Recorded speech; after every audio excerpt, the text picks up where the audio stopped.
जरा सोचिए 18वीं सदी के भारत के बारे में।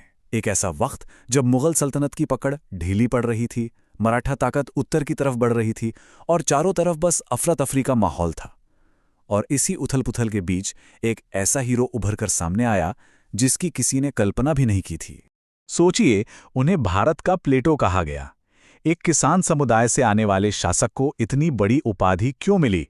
क्योंकि उन्होंने अपनी अक्ल और बहादुरी से वो मुकाम हासिल किया जिसकी तुलना दुनिया के महानतम विचारकों और योद्धाओं से की जाने लगी। तो चलिए, आज हम इसी जाट शेर की कहानी में और गहराई से उतरते हैं, समझते हैं कि आखिर वो कौन थे और कैसे उस मुश्किल भरे दौर में उन्होंने अपनी एक अलग पहचान बनाई। तो ये है महाराजा सूरजमल, भरतपुर के जाट शासक। और इनका समय देखिए, 1707 से 1763, मतलब ठीक उस वक्त जब मुगल साम्राज्य बिखर रहा था। और इसी मौके का फायदा उठाकर उन्होंने अपनी जबरदस्त मिलिट्री स्ट्रैटेजी, डिप्लोमेसी और एडमिनिस्ट्रेशन के दम पर एक बहुत ही मजबूत राज्य खड़ा कर दिया। तो माहौल कैसा था उस वक्त? देखिए, औरंगजेब के बाद मुगल पावर तो एकदम ढीली पड़ गई थी। दूसरी तरफ से मराठा उत्तर की तरफ बढ़ रहे थे, राजपूत राजे महाराजे आपस में ही लड़ रहे थे, और इन सबके बीच जो आम जाट किसान थे उन पर बहुत जुल्म हो रहा था। मतलब पूरे नॉर्थ इंडिया में एक पावर वैक्यूम था, और ये माहौल जितना खतरनाक था उतना ही मौकों से भरा भी था, जिसे सूरजमल ने पहचान लिया। अब सवाल ये है कि ये सब हुआ कैसे? देखिए, ये कोई एक रात की कहानी नहीं है। इसकी शुरुआत हुई 1722 में, जब उनके पिता बदन सिंह ने जाटों को एक साथ लाना शुरू किया। फिर 1733 में मुगलों ने खुद बदन सिंह को राजा की उपाधि दी, मतलब उनके राज्य को एक तरह से मान्यता मिल गई। और फिर 1745 में सूरजमल भरतपुर की गद्दी पर बैठे।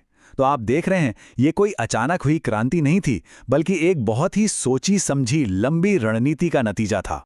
अच्छा, एक मजबूत राज्य बनाने के लिए सिर्फ सेना ही काफी नहीं होती, आपको एक मजबूत किला भी चाहिए। और सूरजमल ने जो किला बनवाया वो तो अपने आप में कहानी बन गया। नाम था लोहागढ़। जैसा नाम वैसा काम, द आयरन फोर्ट। ये बना था मिट्टी और पत्थर से। इसकी खासियत ये थी कि इसे ऐसा डिजाइन किया गया था कि तोप के गोले इन दीवारों से टकराकर धंस जाते थे, बेअसर हो जाते थे। सोचिए क्या जबरदस्त इंजीनियरिंग रही होगी। ये उनकी दूर की सोच का सबसे बड़ा सबूत है।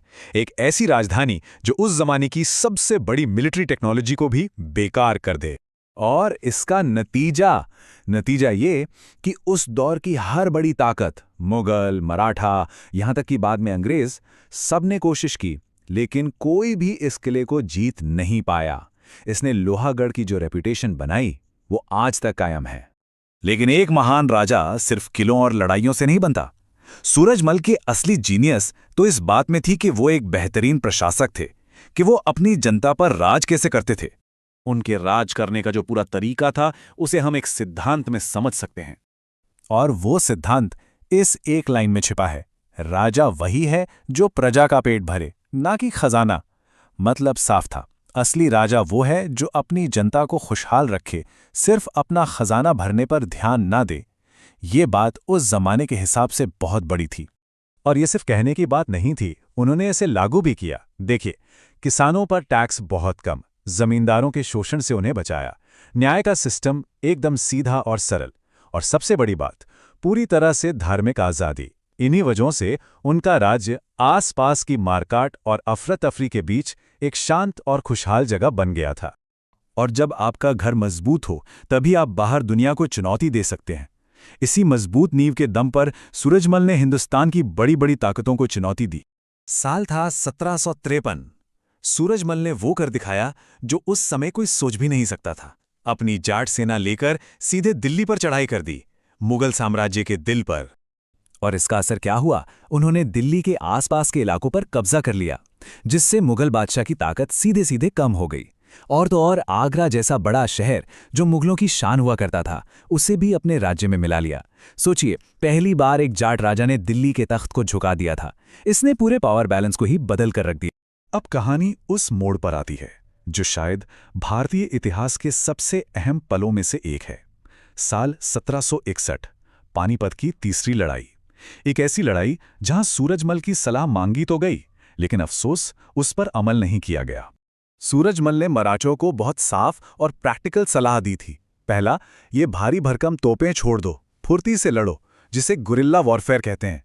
दूसरा, अपने साथ जो महिलाएं और बच्चे हैं उन्हें मेरे किले भरतपुर भेज दो, वो सुरक्षित रहेंगे।